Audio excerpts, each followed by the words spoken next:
देखो भाई, अगर तो तुम बिगनर हो और एंट्री लेवल पे हो और इंटरनेट से पैसा कमाने के बारे में सोच रहे हो और तुमने सबसे पहले सर्च ही ये किया है कि how to earn money from data entry jobs, तो ये वीडियो तुम्हारे लिए है। तो इस वीडियो में मैं आज आपको स्टेप बाय स्टेप बताऊंगा कि डाटा एंट्री होती क्या है, इसकी जॉब्स कहाँ पे रियल होती हैं, कहाँ फेक होती हैं।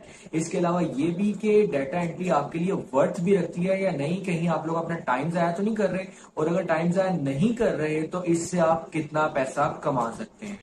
तो जो लोग ऑनलाइन अर्निंग करना चाहते हैं उनके लिए इस वीडियो में प्रॉपर एक रोड मैप है।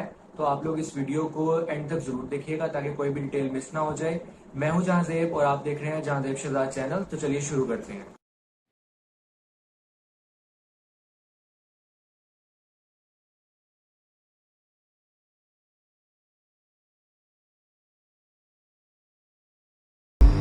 तो सबसे पहले हम देखते हैं कि डाटा एंट्री होती क्या है। डाटा एंट्री में ना सिर्फ टाइपिंग बल्कि बहुत सारी चीजें आ जाती हैं। सबसे पहले आपको कुछ पेजेस दिए जाके जाते हैं जो कि हार्ड फॉर्म में होते हैं। उनको आपने word by word soft form में चेंज करना होता है, टाइपिंग करनी होती है। इसके अलावा डाटा स्क्रैपिंग आ जाती है, यानी कि आपका बॉस आपको ये भी कह सकता है कि आप मुझे टॉप 10 आईटी कंपनीज के जो टॉप डेवलपर्स हैं उनके नाम, ईमेल एड्रेस और फोन नंबर्स जो है वो एक्सेल शीट में मेंटेन करके दें। इंटरनेट से सर्च करके इसे डाटा स्क्रैपिंग करते कहते हैं।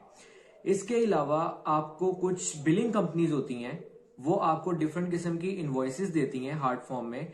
उन इनवॉइसेस पे जो इनवॉइस नंबर, क्लाइंट की डिटेल, जो कुछ भी मेंशन होता है, आपको उनके सॉफ्टवेयर में उसको कॉपी करके डाटा एंटर करना होता है। इसके अलावा बहुत सारे ई कॉमर्स प्लेटफॉर्म होते हैं, जैसे कि कुछ वेबसाइट्स होती हैं जो शॉपिफाई पे बनी होती हैं, वर्डप्रेस पे बनी होती हैं, जिनको मैनेज करना बहुत आसान होता है। तो क्लाइंट क्या करता है कि डाटा एंट्री यानी कि उनके उसके जो भी प्रोडक्ट्स होते हैं उसका, अगर उसने कोई न्यू प्रोडक्ट ऐड करवाना है या प्राइस चेंज करवानी है, इस तरह के जो भी काम है क्लाइंट उसको आउटसोर्स कर देता है, यानी कि इसे भी डाटा एंट्री के काम में माना जाता है। इसके अलावा आपको कुछ डॉक्यूमेंट्स कन्वर्ट करने पड़ सकते हैं, जैसे कि आपको पीडीएफ टू वर्ड और वर्ड टू पीडीएफ कन्वर्ट करना पड़ सकता है। इसके लिए आजकल बहुत सारे ऑनलाइन टूल्स आ रहे हैं, ये भी डाटा एंट्री के काम में ही आ जाता है। फाइल्स कन्वर्ट करने के अलावा फाइल्स को कंप्रेस करना भी हो सकता है, यानी कि एक फाइल आपने बनाई है, उसका बहुत ज्यादा साइज, कुछ ज्यादा ही केबीज में आ गया या एमबीज में आ चला गया है कि क्लाइंट ने कहीं पे ये फाइल अपलोड करनी है और उसे अपलोड करने में मुश्किल हो रही है, तो वो आपको कहेगा कि इसको आप कंप्रेस करके दो, इसका साइज कम करके दो। इसके अलावा फाइल्स को मर्ज करना पड़ सकता है कि दो पीडीएफ आपने बनाए हैं या फिर आपको क्लाइंट ने दो पीडीएफ दी है, पीडीएफ 1 और पीडीएफ 2। वो कहता है मुझे इसको मर्ज करके दो, तो आपको मर्ज करने, इन सब के लिए टूल्स जो हैं वो इंटरनेट पे मौजूद हैं, बस आपको क्लाइंट को सर्विसेज देनी होती हैं।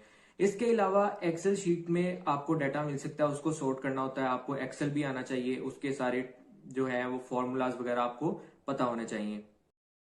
तो आई एम श्योर अब आपको क्लियर हो गया होगा कि डाटा एंट्री जॉब्स के अंदर सिर्फ टाइपिंग नहीं आती बल्कि और बहुत सारी मल्टीपल चीजें आ जाती हैं, जिनकी आप क्लाइंट को अलग अलग सर्विसेज भी दे सकते हैं और ऑल इन वन सर्विस भी आप क्लाइंट को दे सकते हैं। ये चीज क्लियर हो गई। अब मैं आपको बताता हूं कि डाटा एंट्री की रियल जॉब्स आपको कैसे मिल सकती है और कहां पे मिलेंगी। तो वो चार प्लेटफॉर्म्स ये हैं। पहले नंबर पे आ जाता है फाइवर, दूसरे नंबर पे आ जाता है पीपल पर आर, तीसरे नंबर पे है अपवर्क और चौथे नंबर पे है ट्रूल आंसर।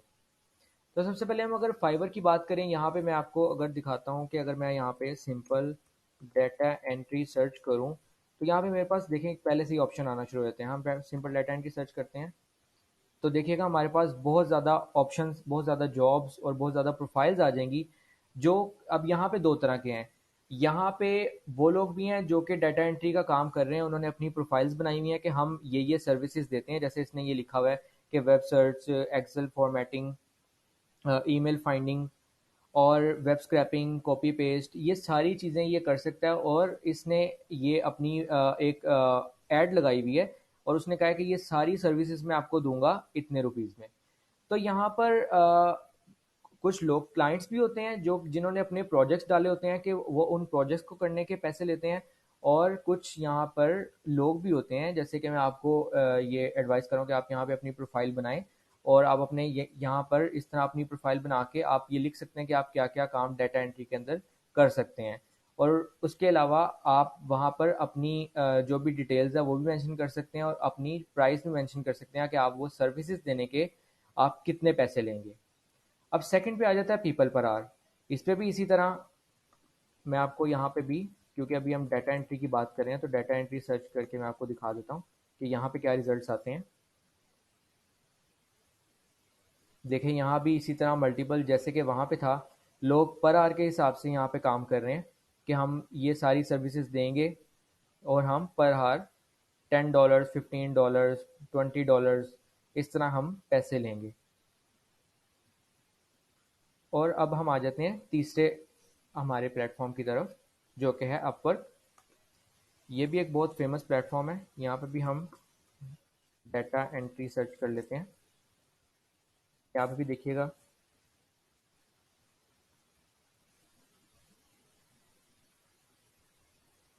ये देखें, ये सारे जो हैं वो ऑथेंटिक प्लेटफॉर्म है जहाँ से आपको बिल्कुल रियल काम मिल सकता है। और चौथे नंबर पे हमारे पास आ जाता है टूल आंसर।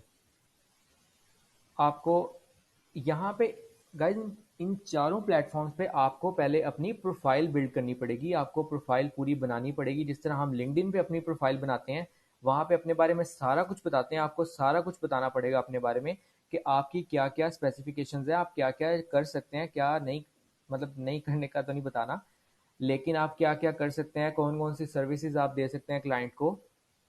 तो अब यहाँ पे भी हम सर्च कर लेते हैं डाटा एंट्री, और ये देखें यहाँ पे भी कितने ज़्यादा जो है वो प्रोजेक्ट्स आ गए हैं।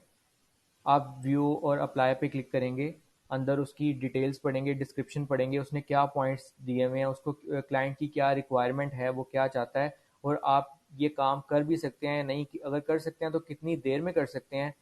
फिर आपने इसका एक अपने माइंड में बजट सेट करना है कि सबसे पहले आपने क्लाइंट क्या ऑफर कर रहा है और आपने उसको क्या ऑफर करनी है, उसके बाद आपने उसको प्रपोजल सेंड कर देना है। फिर वो आपकी प्रोफाइल विजिट करेगा, क्या ये बंदा मेरे प्रोजेक्ट के लिए ठीक है, इसकी वो स्किल्स मेरी रिक्वायरमेंट से मैच करती हैं या नहीं, ये कितने टाइम में इसको कंप्लीट कर रहा है, और ये क्या बजट ऑफर कर रहा है। तो आपको इन्हीं चारों प्लेटफॉर्म्स पे इजीली काम मिल सकता है डाटा एंट्री का।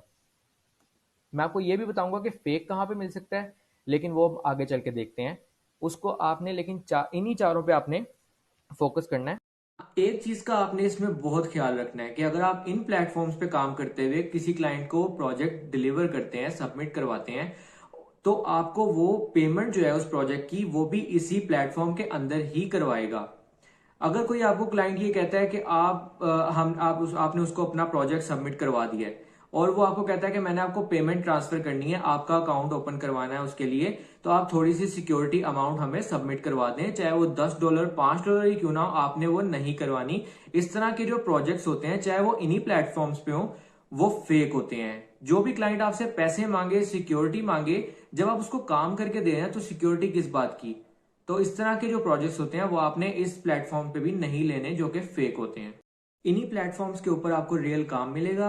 इसी प्लेटफॉर्म के ऊपर आपको क्लाइंट जो है वो खुद अप्रोच करेगा, कन्वर्सेशन होगी, आपका जो है प्रोजेक्ट जो फाइनलाइज होगा, आप इसी प्लेटफॉर्म के ऊपर, इन्हीं चार प्लेटफॉर्म के ऊपर आप उसे, जिस पे भी आप काम कर रहे हैं, आप उसे जब काम कंप्लीट कर लेंगे आप उसे सबमिट करवाएंगे और पेमेंट भी आपको इन्हीं प्लेटफॉर्म्स के अंदर रिसीव होगी। इसके लिए कोई भी वो आपसे एक्सटर्नल कोई इन्फॉर्मेशन मांगे तो वो भी आपको नहीं देनी चाहिए ऑब्वियसली। और आपको सिक्योरिटी, जैसा कि मैंने आपको बता दिया, सिक्योरिटी अमाउंट या कुछ भी कह के वो आपसे पैसे मांगे तो आपने पैसे बिल्कुल भी नहीं देने। जी, तो ये है वो फिफ्थ प्लेटफॉर्म जिसके बारे में मैं बात कर रहा था, OLX। वैसे तो OLX एक ऑथेंटिक प्लेटफॉर्म है, लेकिन यहाँ पे जो भी जॉब्स होती हैं वो मोस्टली फेक होती हैं। इनका आपको पता कैसे चलता है? जब आप इनके साथ कांटेक्ट करते हैं, इनसे बात करना शुरू करते हैं, तो मोस्टली आपको पता लग जाता है कि ये जॉब्स जो हैं वो फेक है। और कुछ लोग इनके झांसे में आ जाते हैं, इनसे फ्रॉड करवा लेते हैं इनके हाथों खुद को, और कुछ लोग तो पैसे वगैरह भी दे देते हैं। तो आपने इस प्लेटफॉर्म पे बिल्कुल भी फोकस नहीं करना। वैसे तो यहाँ पे भी बहुत सारी जॉब्स आती रहती हैं, लेकिन मोस्टली जॉब्स जो है यहाँ पे फेक होती हैं, इसलिए आपने OLX पे फोकस नहीं करना। सो डाटा एंट्री का काम क्या होता है आपको ये भी समझ लग गई, डाटा एंट्री का काम मिलता कहाँ से आपको ये भी समझ लग गई, इसके अलावा कहाँ से काम फेक मिलता है, कहाँ से ओरिजिनल मिलता है आपको ये भी समझ लग गई।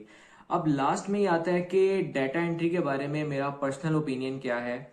तो वो ये है कि डाटा एंट्री जो है वो बहुत ही आसान काम है, कि अगर आपको कोई फिफ्थ सिक्स क्लास का भी बच्चा है ना, तो उसको भी अगर समझा दिया जाए तो गूगल से सर्च करके वो अच्छे तरीके से डाटा एंट्री कर सकता है। और अब तो चैट जीपीटी भी आ गया है, जिसकी वजह से डाटा एंट्री बहुत ज्यादा आसान हो गई है। तो मेरा ये ओपिनियन है कि आप डाटा एंट्री की तरफ जब आते हैं ना, जो बिगनर लेवल के लोग होते हैं जो डाटा एंट्री की तरफ आते हैं, उनको मार्केट में बहुत हाई लेवल का कंपटीशन फेस करना पड़ता है, बहुत ही ज्यादा हाई लेवल का कंपटीशन उन्हें फेस करना पड़ेगा जो कि बिगनर लेवल पे आते हैं डाटा एंट्री की तरफ। तो कहने का मतलब ये है कि हर बंदा ये काम कर सकता है, क्योंकि अब ऐसा नहीं कि डाटा एंट्री का काम नहीं है, काम तो है डाटा एंट्री का, लेकिन जिस लिहाज से डाटा एंट्री लोग करने वाले हैं वो सप्लाई यानी कि बहुत ज्यादा है, क्योंकि ये नीचे क्लास से शुरू हो जाता है कि अगर इसके लिए कोई बहुत ज्यादा एजुकेशन की जरूरत नहीं होती, किसी की थोड़ी सी भी सूझबूझ है तो वो ये काम इजीली कर सकता है। तो अगर आप किसी प्लेटफॉर्म पे कोई गिग भी लगाते हैं तो हो सकता है, अगर आप बिगनर हैं तो हो सकता है 4-5 मंथ आपको कोई काम ही ना मिले, आपको कोई प्रोजेक्ट ही ना मिले, फिर लोग जो है वो डिसहार्ट हो जाते हैं। तो मेरा पर्सनल सजेशन यही है कि बजाय इसके कि आप 4 से 5 मंथ इसमें जो है वो वेस्ट करें डाटा एंट्री में, तो आप कोई ऐसी स्किल सीखें जो कि अभी अभी मार्केट में न्यू हो। और अभी तो चैट जीपीटी भी आ गया है जिससे ये सर्च करना और डाटा एंट्री में और भी ज्यादा इजी हो गया है। तो आपको कोई स्किल सीखनी चाहिए जिससे आपको हेल्प मिले फ्यूचर में कुछ करने के लिए। अब बात यह है कि स्किल्स में आपको क्या करना चाहिए। तो स्किल्स में आप यूडमी पे जाएं, वहां पे थाउजेंड्स ऑफ फ्री कोर्सेज हैं, आप कोई भी किसी भी एरिया ऑफ फील्ड को उठा सकते हैं। आप वेब डेवलपमेंट कर सकते हैं, आप वर्डप्रेस डेवलपमेंट कर सकते हैं, आप वर्चुअल असिस्टेंट बन सकते हैं, आप ग्राफिक डिजाइनिंग कर सकते हैं, आप कोई भी ऐसी फील्ड या ऐसी स्किल चूज कर सकते हैं जो आपका करियर बिल्ड करने में आपकी मदद करती है। क्योंकि आज की डेट में 2023 में अगर आप डाटा एंट्री की तरफ आते हैं तो आपको एक तो कंपटीशन बहुत हाई मिलेगा और आपको पैसा कमाने में बहुत टाइम लग जाएगा। तो मैं उम्मीद करता हूं कि आपको वीडियो जो है वो वैल्यूएबल लगी होगी। अगर आपको वीडियो अच्छी लगी है तो वीडियो को लाइक करें, अपने दोस्तों के साथ शेयर करें और हमारे चैनल को जरूर सब्सक्राइब करें ताकि इसी तरह की एजुकेशनल और इन्फॉर्मेटिव वीडियोस आपको मिलती रहें। Thank you, Allah Hafiz.